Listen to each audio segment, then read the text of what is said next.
भारत एक ऐसा राष्ट्र है जिसने सदैव मानवता का उद्धार किया है। भारत में कई ऐसे महापुरुषों ने जन्म लिया है जिन्होंने अपने जीवन को लोक कल्याण के लिए समर्पित किया और हमेशा विश्व का मार्गदर्शन किया। इसी कारण से विश्व ने भारत को सदैव विश्व गुरु के रूप में स्वीकार किया और अपने जीवन का उद्धार किया।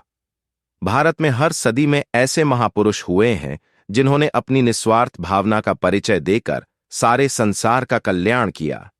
ऐसे ही महापुरुषों में से एक स्वामी विवेकानंद भी थे, जिन्होंने 19वीं और 20वीं शताब्दी में एक प्रसिद्ध समाज सुधारक के रूप में विश्व का नेतृत्व तो किया ही, साथ ही उन्होंने भारत में हिंदू धर्म का पुनरुत्थान भी किया। व्हाइट कोट्स के माध्यम से आप स्वामी विवेकानंद के उन अनमोल विचारों को पढ़ पाएंगे जो आपको जीवन भर प्रेरित करेंगे। उठो, जागो और तब तक मत रुको जब तक लक्ष्य की प्राप्ति ना हो जाए। खुद को कमजोर समझना सबसे बड़ा पाप है। तुम्हें कोई पढ़ा नहीं सकता, कोई आध्यात्मिक नहीं बना सकता। तुमको सब कुछ खुद अंदर से सीखना है।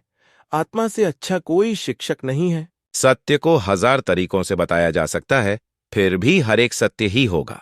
बाहरी स्वभाव केवल अंदरूनी स्वभाव का बड़ा रूप है। ब्रह्मांड की सारी शक्तियां पहले से हमारी हैं। वो हम ही हैं जो अपनी आंखों पर हाथ रख लेते हैं और फिर रोते हैं कि कितना अंधकार है। विश्व एक विशाल व्यायामशाला है जहां हम खुद को मजबूत बनाने के लिए आते हैं। दिल और दिमाग के टकराव में दिल की सुनो। शक्ति जीवन है, निर्बलता मृत्यु है। विस्तार जीवन है, संकुचन मृत्यु है। प्रेम जीवन है, द्वेष मृत्यु है। किसी दिन जब आपके सामने कोई समस्या न आए, आप सुनिश्चित हो सकते हैं कि आप गलत मार्ग पर चल रहे हैं। एक समय में एक काम करो और ऐसा करते समय अपनी पूरी आत्मा उसमें डाल दो और बाकी सब कुछ भूल जाओ। जब तक जीना तब तक सीखना, अनुभव ही जगत में सर्वश्रेष्ठ शिक्षक है। जब तक आप खुद पर विश्वास नहीं करते तब तक आप भगवान पर विश्वास नहीं कर सकते। जो अग्नि हमें गर्मी देती है, हमें नष्ट भी कर सकती है। यह अग्नि का दोष नहीं है। चिंतन करो, चिंता नहीं, नए विचारों को जन्म दो। हम वो हैं जो हमें हमारी सोच ने बनाया है। इसलिए इस बात का ध्यान रखिए कि आप क्या सोचते हैं। शब्द गौण हैं, विचार रहते हैं, वे दूर तक यात्रा करते हैं।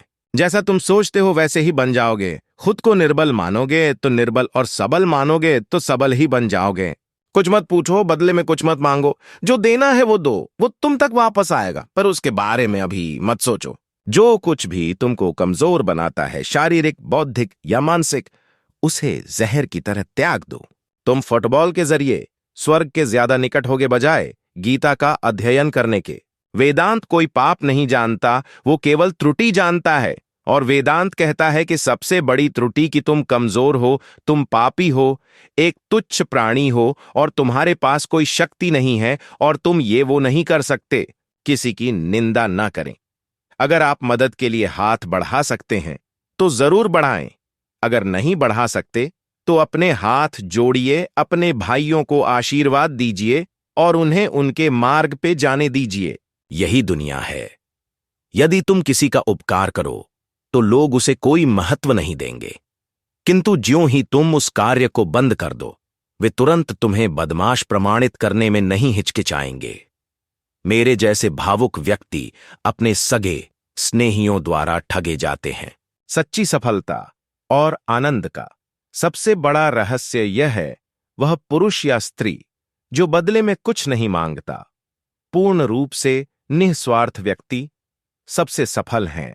एक विचार लो, उस विचार को अपना जीवन बना लो, उसके बारे में सोचो, उसके सपने देखो, उस विचार को जियो।